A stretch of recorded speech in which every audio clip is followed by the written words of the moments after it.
Lake Natron Tanzania की यह लाल झील जिसके बारे में आपने शायद कभी नहीं सुना होगा। पूर्वी अफ्रीका के तंजानिया में स्थित नेट्रॉन झील का रंग लाल है, जिसमें नारंगी और गुलाबी रंग के विभिन्न रंग हैं, जो इसे दुनिया भर की अन्य झीलों से अलग बनाता है। इस झील का पानी अत्यधिक क्षारीय है, जो इसे जानलेवा बनाता है। इसका पीएच स्तर अमोनिया से भी अधिक है। नेट्रॉन झील को घातक क्यों माना जाता है? इसका कारण यह है कि इस झील का पानी अत्यंत क्षारीय है, जिसका पीएच 10.5 है, तथा जो जानवर इसके अनुकूल नहीं हैं, उनकी त्वचा और आंखें जल सकती हैं। यह झील सोडियम कार्बोनेट और ओल डोनियो लेंगाई ज्वालामुखी से निकले कुछ लवणों से भरी हुई है। यह कास्टिक झील इसमें गिरने वाले किसी भी पशु या पक्षी के शरीर पर पपड़ी बना देती है। इस प्रक्रिया के कारण झील के किनारे अक्सर पत्थर जैसे मृत पक्षियों और अन्य जानवरों के अवशेष मिलते हैं। ऐसा लगता है कि ये जानवर झील के पानी के साथ एक प्रकार के पत्थर में बदल गए हैं। इसके अलावा इस झील का रंग लाल इसलिए है क्योंकि अन्य झीलों के विपरीत इस झील का पानी बाहर नहीं बहता बल्कि एकत्र होता रहता है। झील का तापमान 60 डिग्री सेल्सियस तक बढ़ सकता है। जब पानी वाष्पित होता है तो यह भारी मात्रा में नमक छोड़ता है।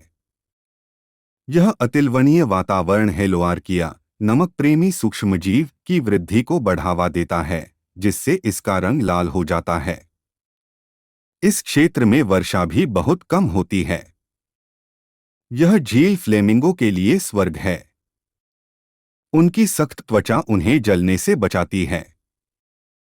इसके अलावा यह झील एक सुरक्षित प्रजनन स्थल है, क्योंकि इसकी विषाक्तता शिकारियों को दूर रखती है। विशेष रूप से मछलियों और अकशेरुकी जीवों की कुछ प्रजातियां झील के बाहरी भागों में जीवित रहने में सक्षम हैं।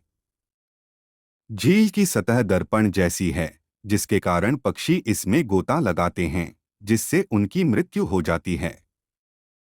क्या नेट्रॉन झील में पक्षी सचमुच पत्थर बन जाते हैं?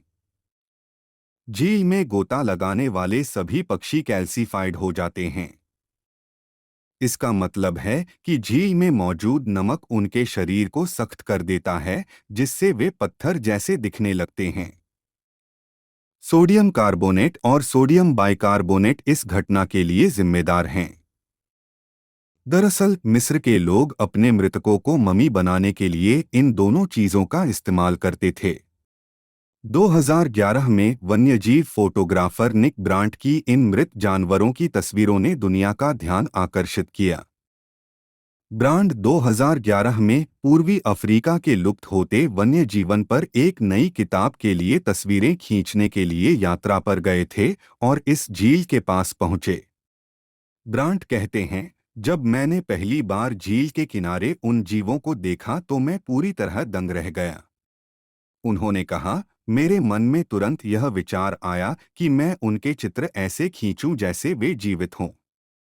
इस झील को फ्लेमिंगो का स्वर्ग क्यों कहा जाता है? यह झील फ्लेमिंगो पक्षियों का घर है, जो बिना किसी परेशानी के यहाँ पनपते हैं। वास्तव में यह झील 2.5 मिलियन से अधिक छोटे फ्लेमिंगो के लिए विश्व का सबसे बड़ा प्रजनन स्थल है। ये फ्लेमिंगो इस झील में उगने वाले नीलहरे शैवालों को खाकर अपना भोजन प्राप्त करते हैं। कुछ अन्य जलीय पक्षी, जैसे सारस, भी झील के साइनोबैक्टीरिया से नकारात्मक रूप से प्रभावित नहीं होते हैं। यदि आपको झील के चारों ओर पैदल यात्रा करने की इच्छा है, तो आप बारिश या सूखे के मौसम में झील की यात्रा करने का विकल्प चुन सकते हैं। हालांकि इसमें तैरने का प्रयास न करें। आप झील के पास ओल डोनियो लेंगाई ज्वालामुखी पर ट्रेक का आनंद भी ले सकते हैं।